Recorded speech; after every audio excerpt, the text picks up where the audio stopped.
Sa mga kapatid naman po nating nakatutok ngayon, balita pa rin sa Metro Manila. 4 po ang patay habang 2 iba pang sugatan sa sunog naman na sumiklab po sa Pasay City. 3:00 ng madaling araw nitong Sabado nang mangyari ang sunog. Mabilis pong kumalat ang apoy sa magkakadikit na bahay.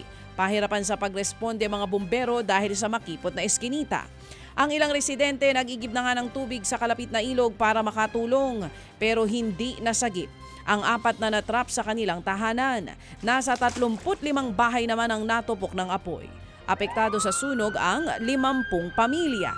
Tinataya namang aabot sa mahigit 1 milyong pisong halaga ng mga ari-ariang natupok.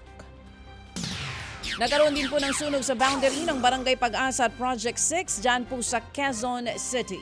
Nangangalit na apoy ang bumungad sa mga bumbero. Hindi patukoy kung paano po ito nagsimula pero nakarinig daw ng 3 putok ang mga residente.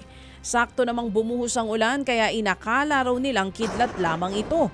Sa laki po ng sunog, tumulong na mga residente para maapula ang apoy. Ang iba naman, pinanood na lang ang mga bumbero habang umaasa na hindi madadamay sa sunog ang kani-kanilang mga tahanan.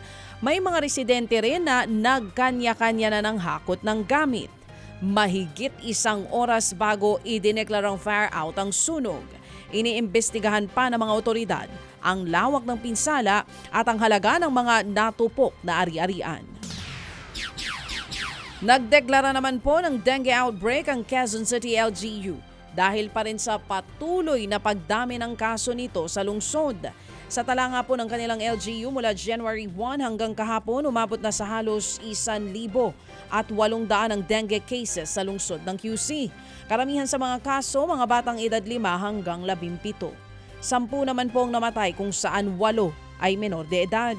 Karamihan ay hindi raw agad nakapagpatingin sa doktor. Sa buong Pilipinas, umaabot na po sa higit 28,000 ang dengue cases hanggang nitong Pebrero 1 lamang.